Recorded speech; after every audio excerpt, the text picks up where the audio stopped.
Because see, being financially or under duress in a relationship is not entirely just based off of whether or not somebody is cheating or not. It has everything to do with the mentality of the person that you got to deal with on a regular basis. It's a fact. It's just the truth. Most women are looking at you as a retirement plan. They're looking at you as a backup source. They're looking at you as some form of security. They're not looking at you as somebody that they actually can get up under and see his vision and then execute based off of what it is that you're telling her. They're not looking at you as somebody that they can add value to. They're looking at you as a partner. They saying that we co-CEOs of this house. I've never seen more women that are operating out of their masculinity and more men that's willing to deal with them. Your problem is not that she's any different than what it is that she presented herself as. Your problem is that you went along with it. You would go along, get along, gang, just for the sake of saying that you wanted to be married. And so she had all of the qualities and the characteristics of what society deemed a wife to be, but you never put her through the Anton Daniels from AntonDaniels.com shit test. You never let me take her through the ropes. You never let me help you to identify what the red flags are in her. I got more guys that's smartening up today and they booking sessions with me and they saying, Anton, I want you to talk to my girl and tell me what you think as a result of it. They get on the Zoom call, they bring their girl up, I have a conversation with them that don't have nothing to do with a relationship, and now I'm more effectively able to see whether or not that woman is for the streets or not. I could tell in a simple conversation. I could tell whether or not she's ready for marriage in a simple conversation. We just be shooting the breeze. We don't be talking about nothing. It don't have nothing to do with a relationship. The woman think that I'm going to ask her about whether or not she's ready for marriage and what is her mindset and is she submissive. I ain't asking you that. I ain't talking to that. You prepared for this. You already looked at my live stream to figure out what it is that I was going to say and what my mindset is and trying to see whether or not you can preemptively put yourself in a position to answer the questions correctly. I'm not asking you that. I'm just going to shoot the shit with you. What's going on? Word? What did she tell you at your job? Oh, man. You went out with your homegirls the other day? Tell me about it. What's happening with that? Man, that girl is for the... Man, we just kicking it. Don't even worry about him. I'm just shooting the breeze. I'm just playing along. We talking about all of it. And throughout that 30-minute, 1-hour conversation, 45-minute conversation, she going to tell me everything that I needed to know without me ever having to ask her a question about what it is that she feels, what she thinks, how she sees relationships in any way, shape, and form. She can't help it. She can't help it. She can't help but to show me who she is. Because all I needed to do was get her comfortable enough to actually show me what it is that she really is. I'm not going to ask her nothing as it relates to the relationship.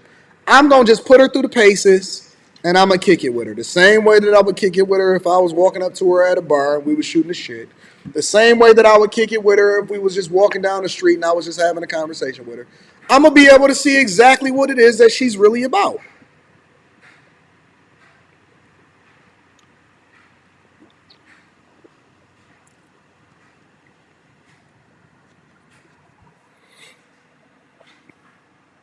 You are in a toxic situationship. You are in a toxic relationship. You are in a toxic circumstance that is not conducive for your lifestyle. And you are going to endure until you get drained of every single thing that you have.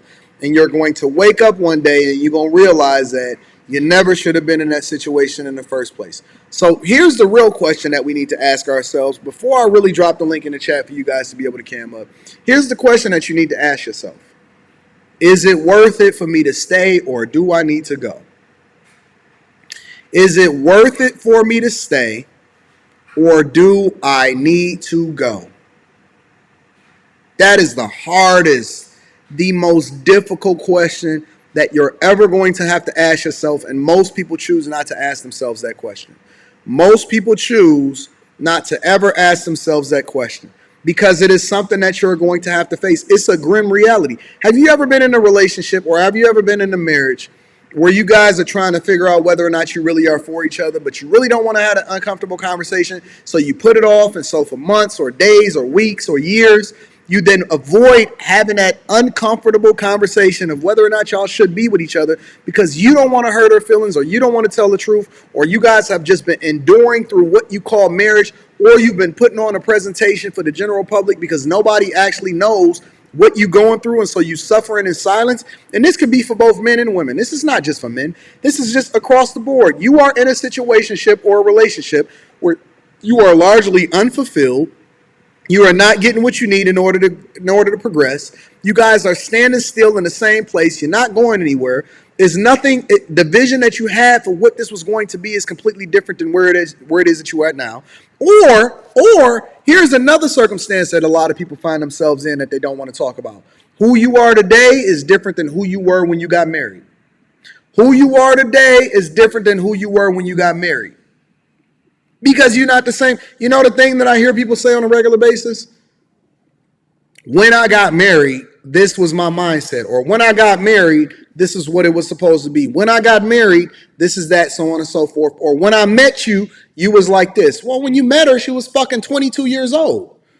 You 35 now. If you think that she gonna be the same woman at 35 that she was when she was at 22, so you thought that the person that you, and this is why this is all bullshit, that what y'all hear on the internet as far as what people are doing or what the advice that they're giving y'all of how to look at a woman, of whether or not she's marriage material, is all bullshit, because she's not gonna be the same person at 35 that she was when she was 22 when you met her.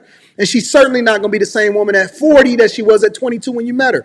And she's going to be a completely different version of herself at 50 because she's more than double her age when you met her. And so if you still evaluating this chick based off of what she was at 22 and you never evaluated where it was that y'all was going to be at 50, it's not going to work. And the things and the advice that they giving y'all on what to look for when it comes to being successfully married is bullshit. You walking over there and you saying that I'm going to find a woman that's fit, feminine, and submissive based off of what your current standards are, when you don't understand that she's going to be a different person after she had that kid.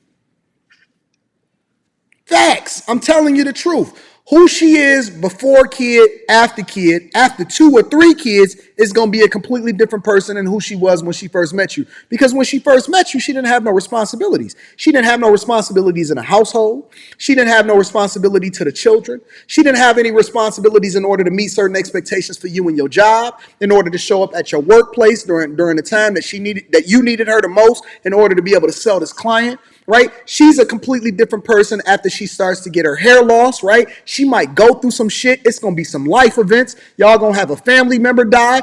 This person is going to lose a kid. You're going to have a miscarriage, so on and so forth. And so the things that you vetting for based off of how you guys are looking at each other googly-eyed is going to be a completely different thing than who you are 20 years from now. But you didn't vet her based off of where you was going to go, and how y'all was going to be able to endure through a certain situation, because you never looked at her in that light. You never put her through her paces. You never was able to observe her in a situation where you guys was not googly-eyed about each other. You never see how it was that she treated her mother. You never got an opportunity to see whether or not she was interacting with her father. You never seen how she was with her boss at work. You never seen how she treated her friends. You didn't know whether or not she was a praying woman. And so as a result, the things that you vetting her for based off of what these bullshit ass coaches is teaching you online is not the thing that's going to be able to sustain you through your relationship. And you keep going to the pastor in order to try to give you some coaching tips and getting a therapist and getting this person over here and this person over there, but you don't even understand what it takes in order to be a wife or a husband. So how you going to vet somebody for marriage when you don't even know what the fuck you need?